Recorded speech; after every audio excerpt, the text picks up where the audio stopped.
This is probably the simplest dish on your menu, Yeah. right? There's nothing simpler than this. It's 4 ingredients. Yeah. It's rice, youtiao, Yeah. 肉松, and 榨菜. Yeah. That's it. Nothing else. Nothing else. And the fact that it's my favorite thing on the menu. When I was a kid, I always liked being in the kitchen. I liked cooking. I don't know if I understood what cooking meant until I started working in restaurants. You know, what consistency and kind of executing at a certain level. I think it was my wife, to be honest. I've always wanted to do this. And on our first date, she's like, what's your plan? I've said that I wanted to open a Taiwanese restaurant. New York City needs more Taiwanese food. This is the one thing I feel like really worked on for a long time. It's really curdled quite nicely. I like to have like watery, like if it's watery on the bottom, that's good. Yeah. I mean, if you're trying to make like it like that, so I don't want it so creamy and thick. I want it like, you know, some texture in there. And other than that, we just use like a couple different types of vinegar. That's it, you know. How long did it take you to figure this out? And we never done this before, so I was like, I don't know, just, you know, like read a book about how to make soy milk and, you know. Obviously, a lot of Taiwanese people have kind of come up in support of what all of us done, but also people who are not Taiwanese at all, but their parents worked in Taiwan for like 10 years of their childhood, and they have this strong memory of it. This is like pretty straightforward. Like we grind, we cut up radishes, we saute it. Yeah. We try to put like not a ton of flour in there. There's a lot of stuff in there. Good rice flour? A little bit of rice flour, a little bit of tapioca flour, and then that's it, you know. I'm exposed to 2, you know, or 3. You know, the one restaurant that my parents love and their version that they make, maybe like my grandmother, the way she made it. Go back to Taiwan, I'll taste things, I'll take notes and, you know, try to remember what I'm tasting here. If I have to use this word, I will only use this word for Richard. His food is really traditional.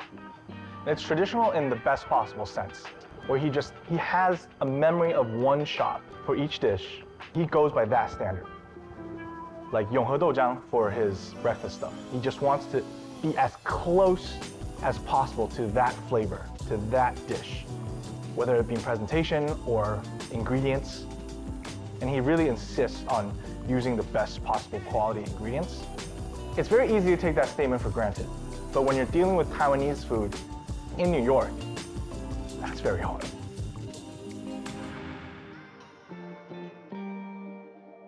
Watch out for the dog shit. Yeah, yeah. I mean, those are expensive. Still expensive. People don't realize how space-consuming and time-consuming Taiwanese food is. Space and time are probably the 2 most expensive things in New York. And labor. People cost money.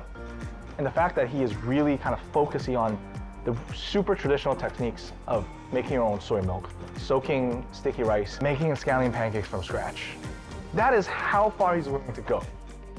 You know, as much as we want to honor those things, you know, food will evolve and food will change over time. The things that our parents thought were so Taiwanese, you know, were they Taiwanese for their grandparents? The thing I try to think about on both sides is what excites me, what are the things that are very traditional, like that knowledge that my parents have passed on to me.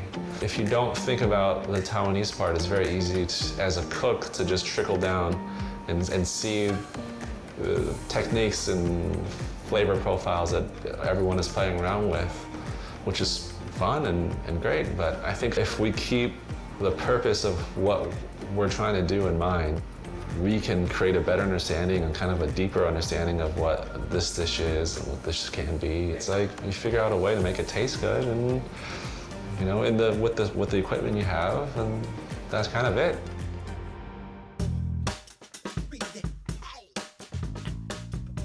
We're walking from the shop to Eric's first shop.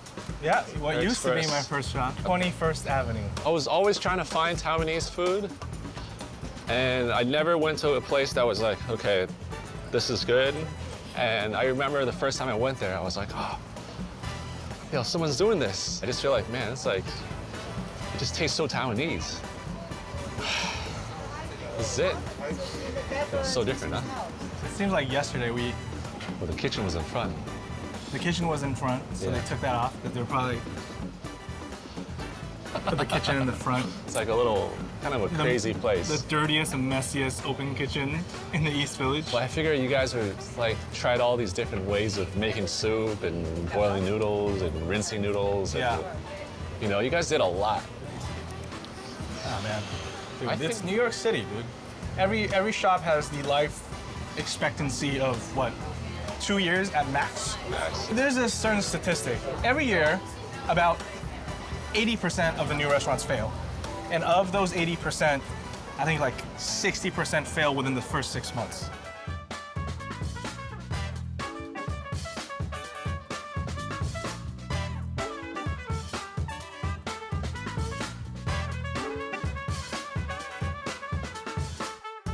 So many people spend hundreds of thousands of dollars opening a restaurant just to lose all of it. There's gotta be something that you do specifically that can be passed down to the next generation of restaurateurs. I think any business is just, you know, maybe it's oversimplification. You just don't be and care about what you do and make sure it gets better, but be okay with where it's at right now too. Richard Ho and I go pretty far back.